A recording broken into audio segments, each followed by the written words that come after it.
Hi, I'm Elisa and I'm an educational coach from Edgware in North London. I run a school called Elisa's Tutorial School and my website is kidslearnfast.co.uk. On this site you will find out all about me, my professional history and my professional performance. I also write children's stories and I write academic books. What I try to do in my school is to get children to have a great general knowledge. For me, that's the most important thing. Vocabulary and general knowledge. I find so many children come to me from school these days not being exposed to the same vocabulary that they were 15, 20 years ago. I started my school here in 1996 and I've seen an enormous difference in the way school children are prepared, particularly at state school, for creative writing and for comprehensions. A lot of children now come from immigrant families in London and they don't have the same vocabulary at home as an English child, in inverted commas, would, who's completely English, I don't know, but an English speaking family at home will have a different vocabulary to a child that's parents have come from abroad, and these parents come to me with that knowledge and they hope that I can help the vocabulary of a child.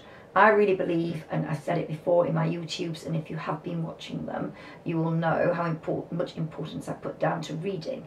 That if you read a series of books, for example, the Enid Blyton series, The Famous Five, you come across all sorts of real life situations. Okay, they might be from a time gone by when I was at school, and Enid Blyton was the way I learned everything for my 11 plus.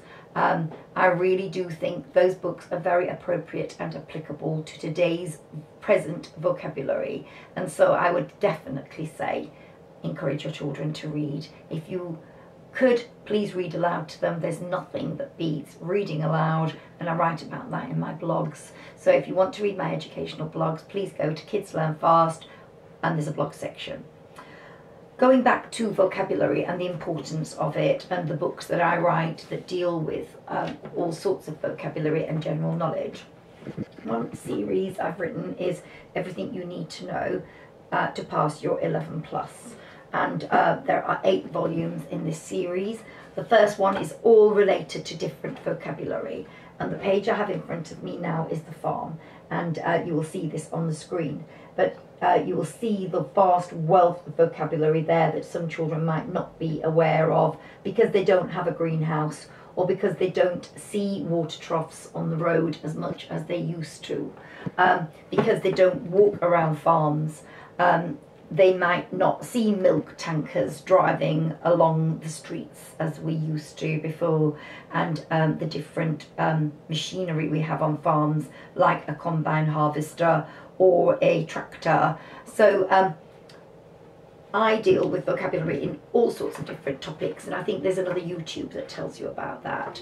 But going back to the farm, I also have an activity which I get all my children to do here at Elisa's Tutorial School, and this one is A Farmer's Life is a Tough One. It starts at daybreak and it finishes at twilight. Research his tasks and pretend you're a farmer giving an account of your day. So we do lots of research on how farmers live and on their lives and the work they have to do, and we do it through various books depending on age group. So for example, my younger children will get to know the Carter family in this book. Practice reading, which you can buy from Smith's. Storybooks, Usborne books are very good on the farm. And we deal with family members and all the different things they do on Daisy Field's busy life farm. I also deal with nature walks, and Peter Peppercorn's book here helps my smaller children. I'm starting with smaller children first and moving up. My smaller children helps them learn how to read, and this one deals with all the different things Peter Peppercorn, who goes to visit someone in the countryside, sees on his nature walk. And he sees a dog, a horse, a fox, a boy, a girl, a sparrow, a mouse, a butterfly, a duck, a man. And here at Elisa's Tutorial School, we ask all parents to take their children on a nature walk. So we actively involve parents in our programs, and I would like to involve you, my parents, at home in programs. So if you want to help your children, please go, take them on a nature walk. You can invent your own certificates like this. I have certificates for everything, and it really encourages children to do well. Here's my nature walk certificate. Here's my successful creative writing program certificate. And I combine story writing at the farm to my story writing program an awful lot. And I go from my children from the ages of 5 to 16 on writing about the farm and aspects of the farm related to the farm, like woods. Most farms have a wood nearby because they let their animals loose, so they're usually built near a wood, so hens and pigs will circulate in the wood to have more of a natural habitat and to live more organically. And this is a piece of writing by one of my 5-year-olds. This child is 5. She couldn't write before she came to us, and that has come from daily practice in writing, daily delving into a general knowledge book or an encyclopedia. This is one of the rules of my school, and I have all sorts of encyclopedias for all age groups. The younger ones deal with encyclopedias or general knowledge books like this, and here we have the farm touched upon again, and all the different animals that are in the wood near the farm and the animals that are on the farm. So I encourage 10 minutes of copying or making notes from a book, general knowledge book, ranging from a book like this to an actual encyclopedia. And I get my GCSE children to do this as well, because it's a very, very important part of the GCSE program to have this wealth of general knowledge and vocabulary. Some children don't know what poultry is, I find, when we do the poultry comprehension, and they really suffer. They don't know what the comprehension's about. So exposing your children to a good vocabulary from an early age is very, very important. Books related to the farm and nearby rivers we use and look at all the time. Here's a swan book. Billy Goat's Gruff is another book we deal with depending on age. This is a great book to deal with size, the size of animals. We've got the small Billy Goat Gruff, we've got the medium one, we've got the big one, we've got the big bag troll. So if your children do not know about Billy Goat's Gruff, then please, please read them that story or get them to read it themselves. I have lots of sheets that are related to Billy Goat Gruff. And this one is a great one to test size, because they have to draw the different varying Billy Goat's Gruff and the bag troll in positions on the sheet. So following instructions is something that I encourage and I practice all the time. We reward our children here at this school. Bribery and corruption takes place all the time. They get a pound, they get a treat, or they get a superstar badge. They don't get them easily though. They really have to work for these, and I find that they really spur children on. So please get rewards and treats for your children, and remember that doing is as good as studying. Doing, participating, looking at things, going to see things is so, so important. In the farm, as we introduce into our story writing, are the seasons, but for a farm are the seasons and time constraints and time of day are extremely important. So time is a topic we enjoy studying whilst doing the farm. And I have sheets to help my younger children copy. Here's I Love the Seasons sheet. We have one on the spring. Spring is here.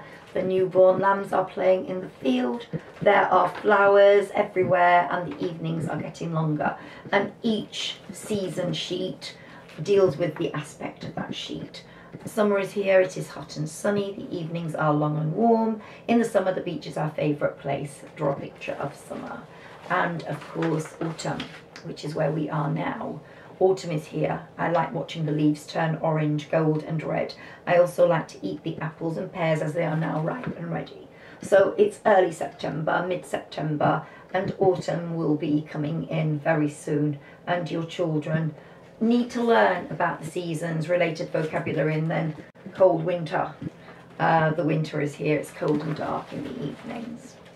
For every topic at Elisa's tutorial school, I have a box or a bag of trinkets and memorabilia that I've collected, and things that I believe children will make topics more interesting to children. They love to touch and feel, they love to play with these things, and creative writing becomes so much easier. Here's my farm box. It's been well worn and well used, and in all my boxes, you might have seen my fairy book bag if you've watched my most recent YouTube on the fairies. That leads to a fairy writing session and creative writing session. Equally so does the farm box. And in all my book boxes or bags, I have a sticker book. These are great for learning vocabulary, related vocabulary, for doing various things like harvest mice, country mouse, town mouse, bats, honeybees, hens. They tell you about everything. And so importantly, give them that really interesting thing to do, which is sticking in their stickers. So, which have been moved, unfortunately. I'll find those in a minute. Into this box, I presume. We'll come across the stickers in a moment. Yes, here they are. And so we always give a child a sticker that they can stick on the front of their book or whatever. Peppa Pig, very popular character and part of our farm program, as are all the animals. We have farm phonics activities, we have printouts of farm machinery, just to mention a few. But more importantly, I feel for children, is younger children, is the sticking in, is the actual making things they look like animals, especially the caricature of an animal. For example, the pig has a round nose with nostril holes, and the hen has little spindly legs, rabbits have floppy ears. So we deal with the caricature of animals when drawing them and when sticking them in. Sheep, we make sheep regularly like that. We are a very academic establishment, but to get to your child being academic, they have to play. They have to have fun through learning. If there's no fun through learning, you won't get your children to do what you want them to do and to become the well-educated, knowledgeable adults that they can become. Teenagers, well-educated, well-knowledgeable, good vocabulary, using teenagers. So it all starts with playing with these toys: a sheep, a horse,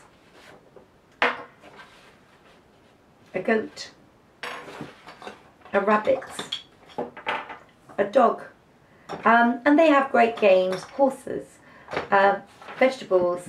So they have great games over the farm, lots of sheep. As I said, please do this with your children at home. Get them boxes, get them bags, help them want to learn. Stories, we always have a related story. And we always introduce, as you've seen in my creative writing, who, what, when, why, where and how. And we always put essential words. And with every topic we relate it to the topic. With the farm, you'd have a whole list of words that were in my yellow book and more that you would collect from the books you read together. So get reading, get loving life, get playing, and your children will be really, really clever. I assure you of that. Good evening, thank you for watching my YouTubes. I'll be so grateful if you could like and share and subscribe. I really want this channel to grow. I'm going to help you in all sorts of ways. My next YouTube will be on bears, which is a topic very close to my heart. I love bears. So let's work together. Let's get your children to a level that is a powerful, strong, knowledgeable one. Send me information if you like to my email. I'll be more than happy to look at it. And keep in touch with me. You can get advice from my blog on kidslearnfast.co.uk, or you can email me. I will always answer and respond to you if you need advice on any particular matter. Good evening, take care, and thank you so much.